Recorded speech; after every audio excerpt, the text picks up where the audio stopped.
Good afternoon, this is Nicholas from Gandora Gaming, and I'm here to discuss with you all Majespecters. I know I made a whole video going over the brand new cards, so check that out.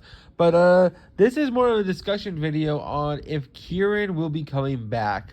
Kirin was a 50-cent card, which just jumped up to like $5 in a matter of 8 hours.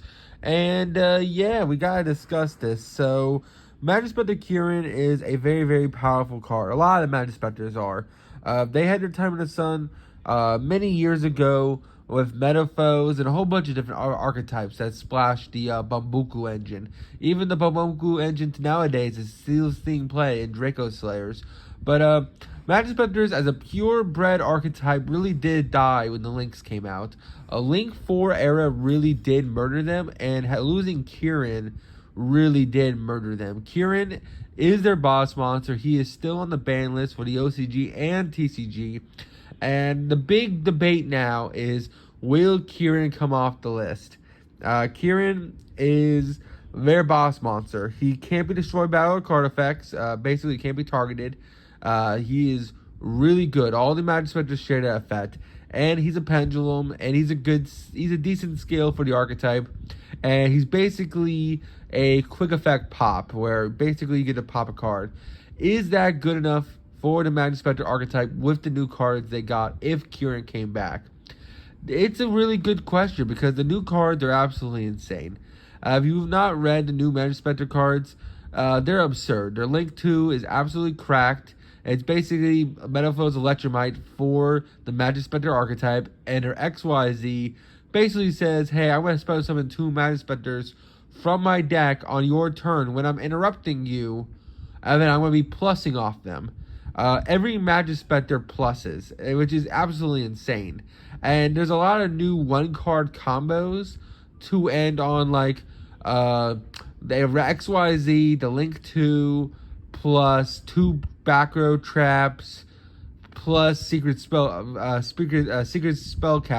the Secret Village spellcaster card, and it really is very, very intimidating. Now, I will say this, a huge caveat: it's a pendulum deck, so they're always going to have crazy boards going first. Will Majespecters be great going second? Probably not. Majespecters are really, really cool in a deck. They're all searchers. They all can be targeted or destroyed by card effects, which is insane. But playing into a board is a whole other thing entirely. And that is where I feel like they will falter. I think this deck, even with Kirin back to 3, will only be a tier 2 to tier 1 base deck. I don't think it'll be the best deck in the format. I don't think it's going to be the top 5 best decks in the format.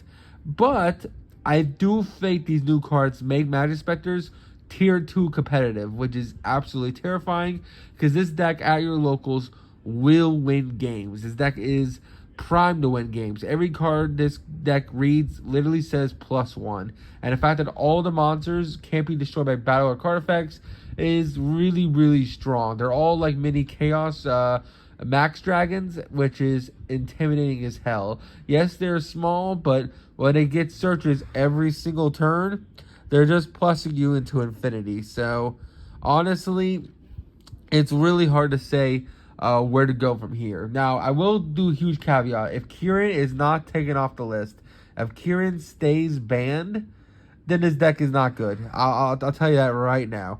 As much as I love this deck, and as much as I think the new support cards are absolutely insane, I just think that this deck needs Kirin to be back because the XYZ specifies, hey, you can spell summon a level 6 or lower Majespecter when you tribute a Majespecter. So that's the big thing. You could spell summon a Majespecter. And the idea of that is basically, hey, you can cheat out Kirin on your opponent's turn, and like a Bambuku will search, and a Kirin will pop a card, which is really, really strong. And the fact he just continuously gets searches on your opponent's turn, on your turn, all your monsters float, basically, because they can't be destroyed by card effects, they go into the pen scales, so you just keep penning them out. It is a very, very intimidating deck. Do I think it's unbeatable? That's a tough debate right there. But I don't know. I definitely think it has huge potential going forward. We'll just honestly have to see. But you all tell me in the comments. Do you think Majespecter Kirin's coming back? If so, at 1, 3, 2. Do you think this deck is going to take over the meta? I don't think it will, but I've heard a lot of people being scared of it. Don't get me wrong, Secret Village plus 2 trap cards plus a floating XYZ that summons out a negate, not a negate, a pop and a search is really, really consistent, especially if it's a 1 card or 2 card combo. But I just don't know going forward, will it be enough? So we'll just have to see. Anyway, I hope you all enjoy. Don't do anything stupid, and I'll see you all in the next one, okay? Bye-bye.